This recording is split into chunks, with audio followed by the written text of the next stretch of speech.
Baik, terima kasih atas kesempatan yang telah diberikan kepada kelompok kami.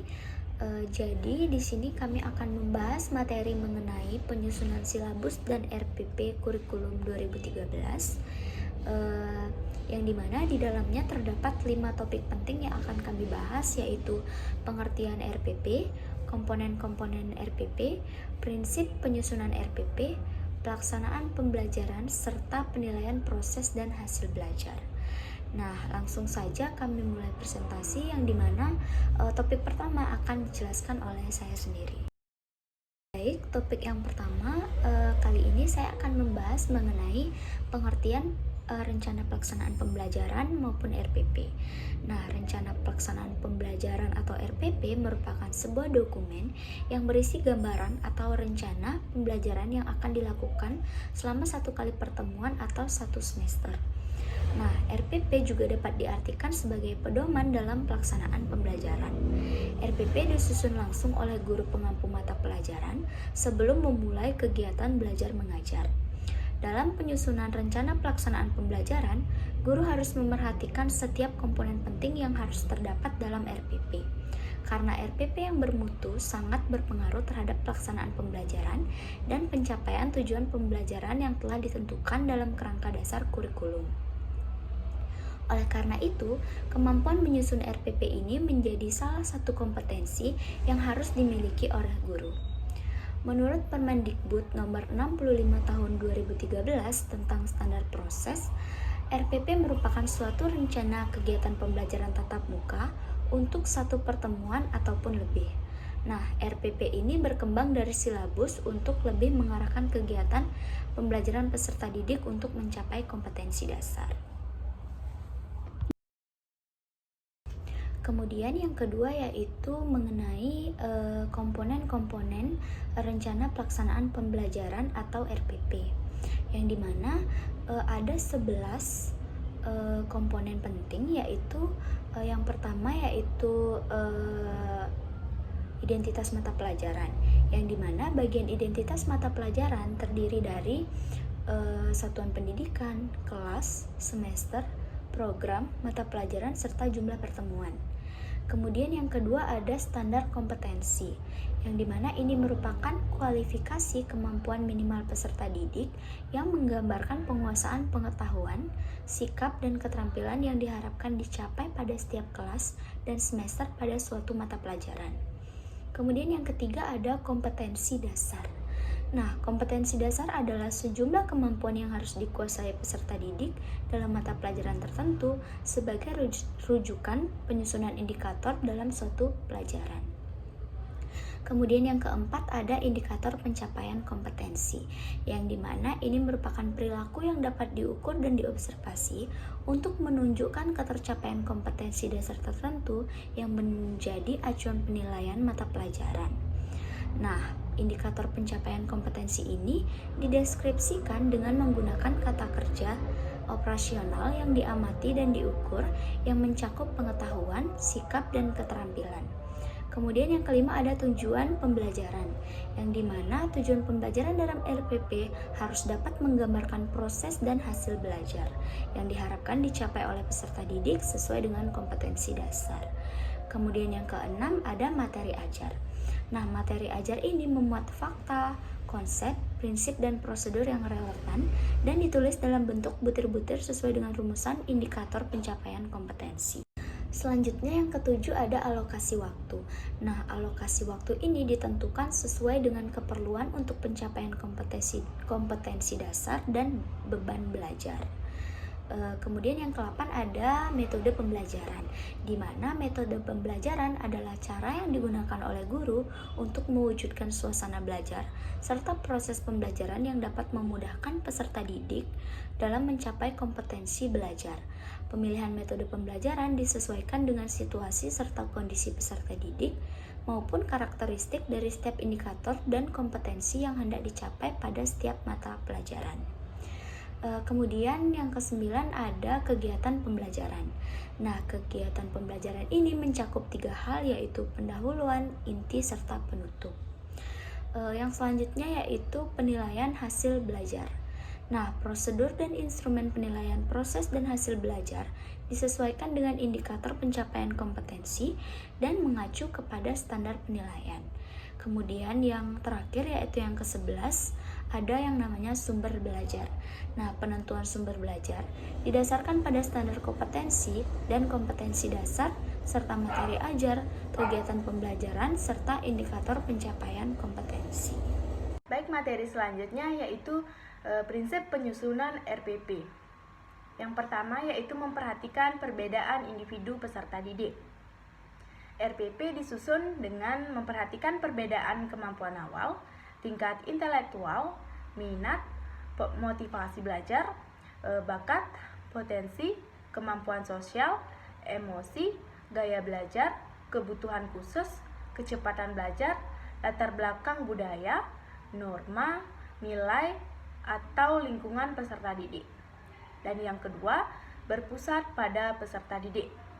Guru yang menerapkan pembelajaran yang berpusat pada peserta didik pertama-tama memperlakukan siswa sebagai subjek didik atau pembelajar. Dilihat dari sudut pandang peserta didik, guru bukanlah seorang instruktur atau pawang, melainkan guru bertindak sebagai pembimbing, pendamping, fasilitator, sahabat bagi peserta didik. Dan yang ketiga yaitu berbasis konteks. Pembelajaran berbasis konteks dapat terwujud apabila guru mampu mengidentifikasi dan menggunakan berbagai sumber belajar lokal atau setempat. Guru mengenal situasi atau kondisi sosial ekonomi peserta didik, mengenal dan mengedepankan budaya atau nilai-nilai kearifan lokal tanpa menghilangkan wawasan globalnya. Dan yang keempat yaitu berorientasi kekinian. Ini adalah pembelajaran yang berorientasi pada perkembangan ilmu pengetahuan dan teknologi, serta nilai-nilai kehidupan pada masa kini. Guru yang berorientasi kekinian adalah guru yang gaul atau tidak gaptek. Bahkan sebaiknya informed, selalu mengupdate atau mengupgrade ilmu pengetahuan yang menjadi bidangnya, termasuk dengan teori-teori dan praktik baik di bidang pendidikan atau pembelajaran.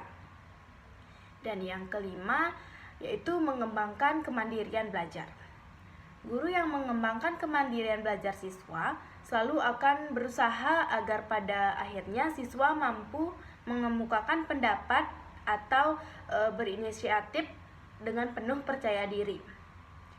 Dan yang keenam yaitu memberi umpan balik dan tindak lanjut pembelajaran.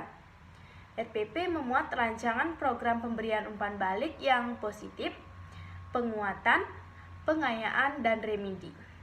Yang ketujuh yaitu memiliki keterkaitan dan keterpaduan antar kompetensi atau antar muatan.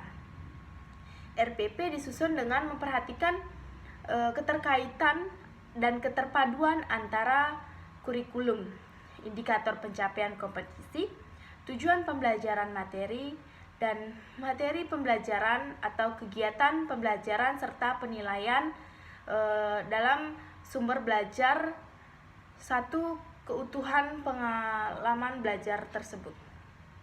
Dan yang kedelapan yaitu memanfaatkan teknologi informasi dan komunikasi.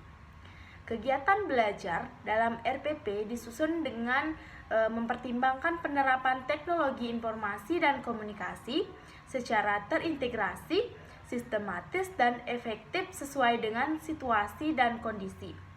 Sebagai contoh, ketika guru menugasi siswa mengeksplorasi sumber-sumber pengetahuan lewat internet. Materi selanjutnya yaitu pelaksanaan pembelajaran. Pelaksanaan pembelajaran adalah interaksi antara pendidik dan peserta didik di lingkungan belajar yang bernilai edukatif dengan memanfaatkan sarana dan prasarana belajar untuk mencapai tujuan pembelajaran yang sebelumnya telah dirumuskan.